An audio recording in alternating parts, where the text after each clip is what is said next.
Hi, I'm Aarti. Every month I join in with a couple of Zoom drawing sessions organized by Morgan Grice of Odd Orange Stationery of sketchbook fame. You've seen these handmade sketchbooks and I've used them quite frequently. But today I'm going to do something slightly different. This past week she ran a session on Winter Wonderland. She had references all related to that theme. Each of them had a little time limit that we were supposed to draw to, and I tried to make life difficult for myself by deciding to do a zine. A zine is a format that's been popularized by many illustrators like Sarah Dyer, Naomi Tipping, and others. And you'll see exactly what it involves during the course of this video. I'm going to try and explain how I make decisions about where to put what image, especially drawing within a time limit, and how I make the entire thing a cohesive composition. So let's get into it. I've got here a sheet of thick watercolor paper and I've folded it in half lengthwise.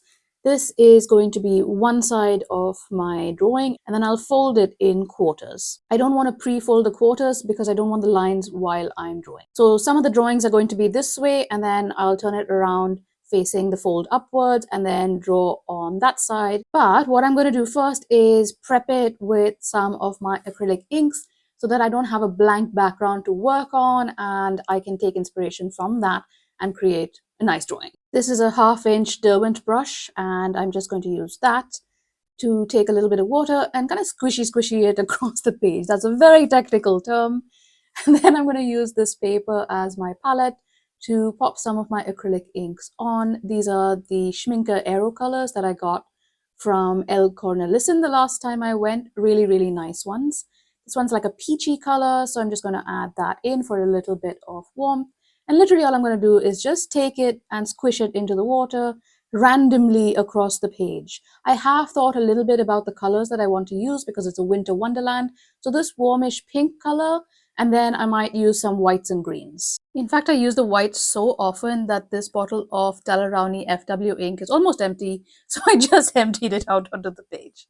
The next color I chose is Titanium Buff by Golden in their High Flow acrylics. This is one of my favorite mixing colors. I often substitute this for white so that I don't get such a stark, chalky feel. Again, more squishy and blending it in. Next up is Sap Green Permanent by Liquitex. And it's kind of a bright green, but I am going to tone it down a little bit with the Buff Titanium. You can be really random with how you spread the color of this because after all, I don't really know what images there are going to be in the Odd Orange session, so I'm going to have to work on the go and kind of fit them in. I've added a little Schmincke Aero color sepia here and a little bit more white. This time Liquitex because I completely finished the DW one. What this darker sepia does is just tone down that brightness of that green a little bit. And I'm also going to add a paper underneath my sheet here so that I don't ruin my table and I can still paint all the way to the edges of this sheet of paper because I don't really want to leave a border. The zine looks kind of better when you have an all-over background. I am going to speed up the video here because you don't need to see me squishing the paint around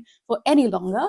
And I will also speed up part of the drawing session so that it's not the entire 90 minutes. All I've done here is continue adding the white Titan Buff, the rose, and the dark green and sepia in different shades so that I end up with this kind of sheet. I have finished just in time and the Zoom call is now starting. This drawing session was recorded and is available for you to purchase on the Odd Orange website if you want to draw along as well. The first reference was a polar bear and we had 4 minutes for this. The first drawing in a session is always a little bit awkward because usually I haven't warmed up beforehand, and also in this case I had to make a decision about where to place it on this page. I just chose it at random because the green kind of looked like a little bit of an iceberg underneath the polar bear, and that's basically why I decided to pop it over there. I worked in acrylic inks and a little bit of Neocolor and a Blackwing pencil for this one. All of my materials will, as always, be linked down in the description box below. I do use affiliate links so that I can continue to make this free content for you. It might give me a small commission, but costs you nothing extra. As I'm drawing here for the next image,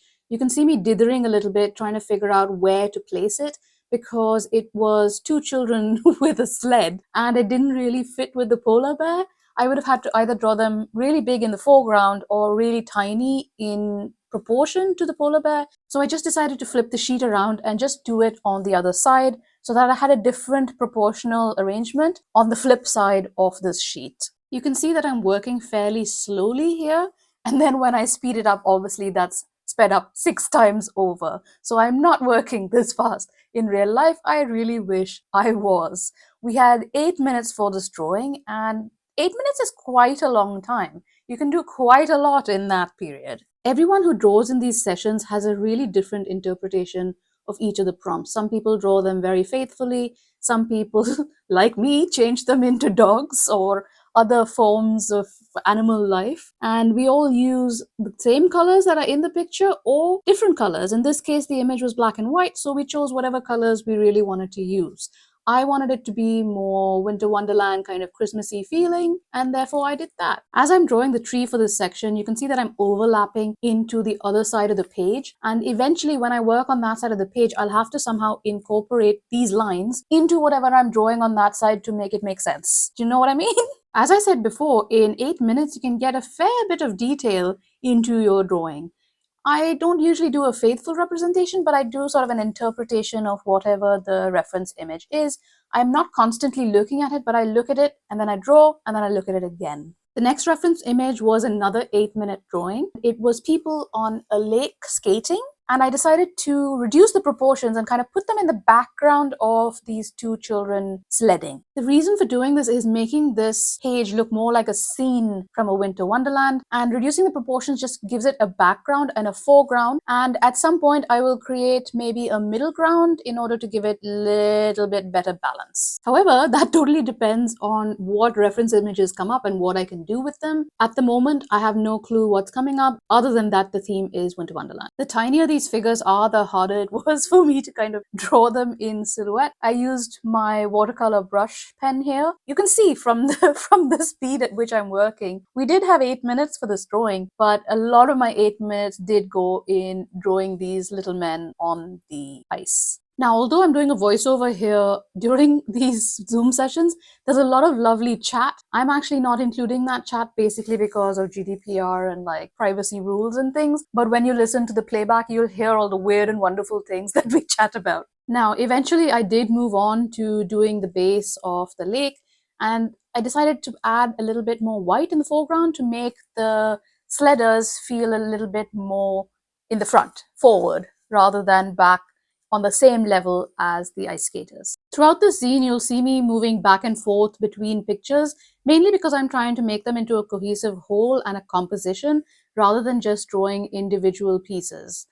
Look here now, I've come back to the ice skaters and I'm drawing more trees behind them, but again, extending them onto the other side of the page in order to make that side a bit more interesting, and I'll have to again incorporate those when I start drawing on that side of the page once more. I can't remember whether the trees were actually in the reference image, I'll have to go look it up, but I felt that these were an appropriate background to the ice skaters, and it kind of fit into my theme overall as well. We are here still within the 8 minutes for the ice skaters drawing, so as you can see, you can get so much done within 8 minutes of a drawing. I'm even adding more details about and around in order to make it a more cohesive whole. I'm even working on the previous drawing. There's just so much time, and it seems a short time, but it really isn't. I used a Neocolor 2 pastel here to add a bit more white between the trees to give it even more background, to give it more depth, to make it look like a scene rather than just a flat painting. Even a few little shadows underneath the ice skaters just adds a bit more dimension, makes it look more realistic. At this point in the process, I turned it around, folded it halfway, and just took a look at what the other side looked like, because so far I've only been working on this side except for that polar bear on the other side. And for the next reference, I did decide to work on this side. Again, as I start, I am dithering a little bit. I've left it in normal speed for you so that you can see just how long it takes me to actually start drawing when the reference is up on the screen. First, I have to decide where I want to draw, how I want to draw it, and also the materials that I want to use. This one was of trees in a snowy field, if I remember correctly. What was the logic behind drawing them in this size? Basically, the size of the polar bear. How are they in proportion to the polar bear? Obviously, there are no more trees in the Arctic. But since we are drawing a composite, I just decided that it would be one tree in the slight background and then two more kind of on the level of the polar bear, but not really. The polar bear is ginormous in comparison to the trees, but it kind of works out. And I've also got all these random trees from the other page flowing in the background, kind of creating a little bit more of a forest. I added the feel of the furrows in the field that the trees were in so that it created a little bit more texture over that section of the page, and the polar bear looked a little bit more in the foreground than the trees so that the proportions worked out a bit. We had a whole 10 minutes to draw this trees reference, and for me that's usually quite a long time. I prefer between 5 and 8 minutes for a drawing, so sometimes I do tend to overwork a little bit when I have too much time on my hands, but because I'm working on a larger sheet here, it was a little bit easier to spread my time around and kind of work on other sections as well.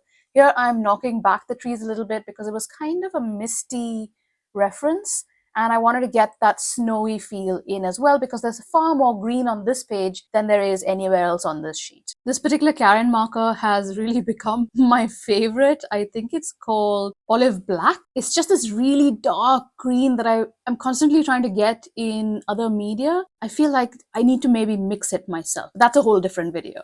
Looking back at this video now as I'm drawing, I can see that that gray might have been a mistake. I think I was overworking by this point, just doing things to kill the time. But yeah, I feel like maybe I should have put more white there rather than gray. I mean, it did work out in the end, but looking at it now as I'm working, like, no, Aarti, don't do it, don't do it. Oh well, hindsight.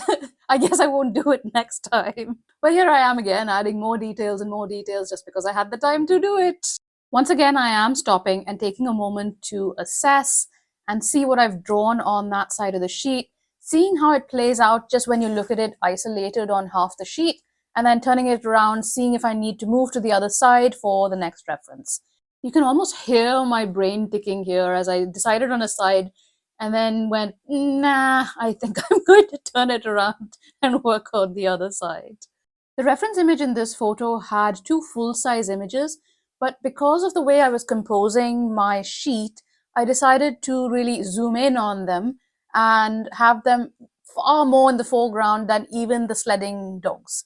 I thought that it would make it a little bit more interesting as a composition, and also almost like literally like a winter scene where some people are doing some things and walking around, and other people are skating in the background, and some people are sledding, and it's just like a literally winter wonderland scene. How many times can I repeat that?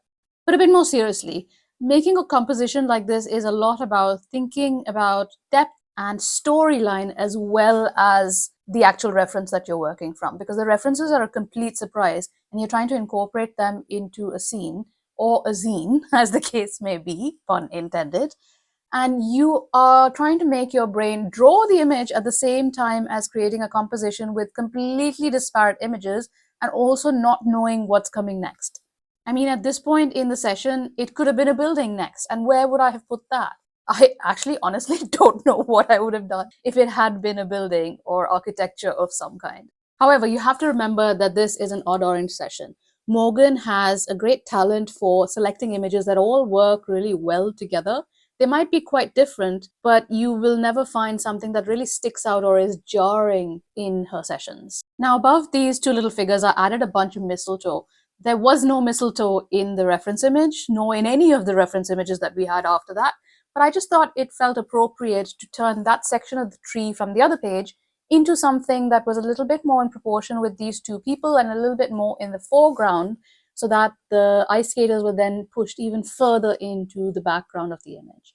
I also added a bit of snow, just purely for fun. And also because these two people were another 10-minute drawing and I just had leftover time. So here I am again, just adding more details, maybe overworking a little bit, I'm not quite sure.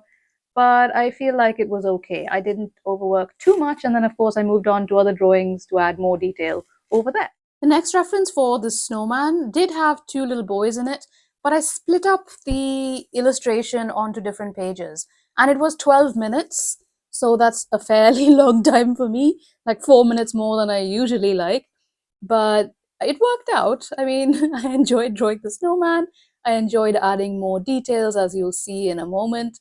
And this guy's hat was hilarious. Of course, I'm using my favorite olive black Karen marker everywhere I can. Using the same colors in a composition really adds to the cohesiveness as well.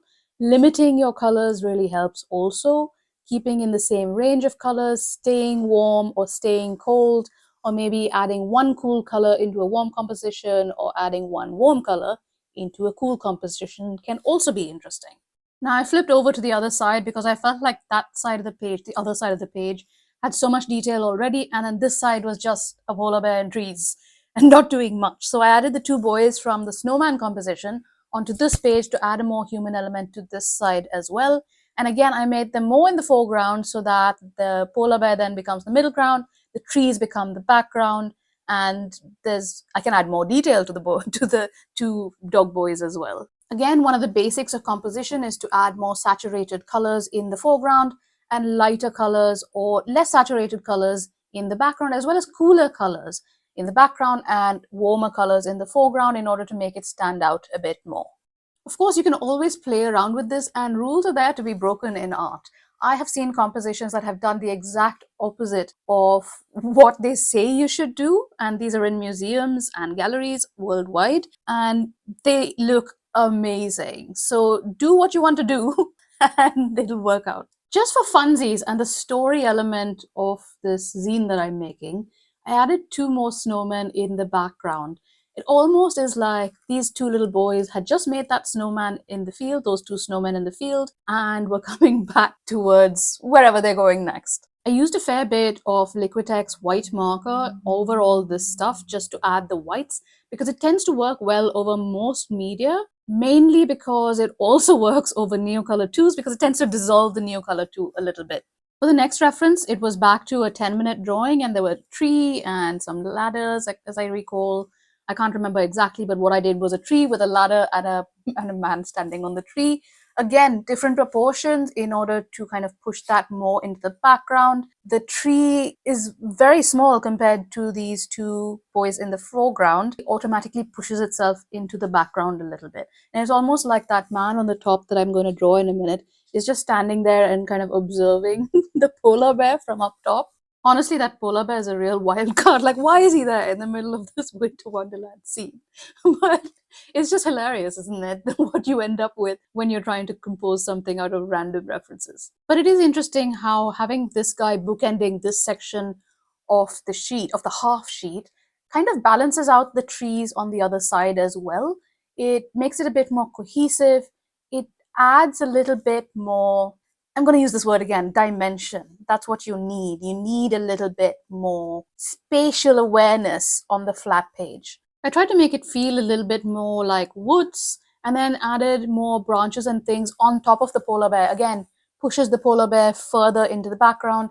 I still think I drew it a little bit too large for the rest of the page, but let's pretend it's not a polar bear, it's just some random Arctic bear, something from Philip Pullman or something. It also makes more sense for the story why there would be a random bear in this scene if he's a talking bear from Svalbard, because obviously there are dog people in this world.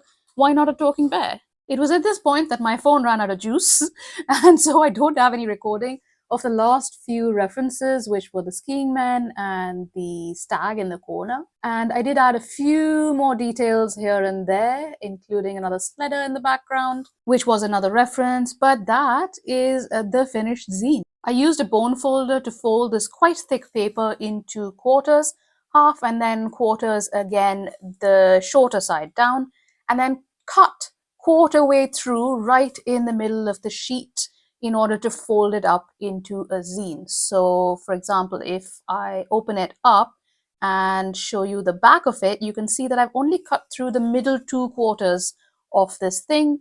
And then when you fold it in half, you get this little froggy mouth thing, and you can fold it into a zine. Once you've folded it, it almost becomes like a little picture book with each spread telling you a little story. And because the zine is then cut up into little sections, some of the illustrations are cut off, and each little composition sends you off in another direction. And then you can maybe use that in order to make more illustration. That ended up being a super fun session, and I definitely will do the zine format again.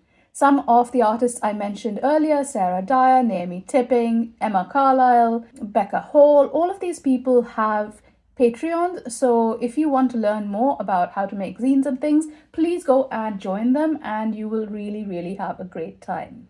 I will link Morgan Grice and Odd Orange Stationery workshops down below. I do have an affiliate link for 10% off. So if you want to join one of her paid sessions, for which the tickets, I think they're £3 at the moment, or if you want to buy one of the workshops that's already gone past and draw from that, you can do so. I will link them all down in the description box below. For more inspiration, go and watch some of these videos next.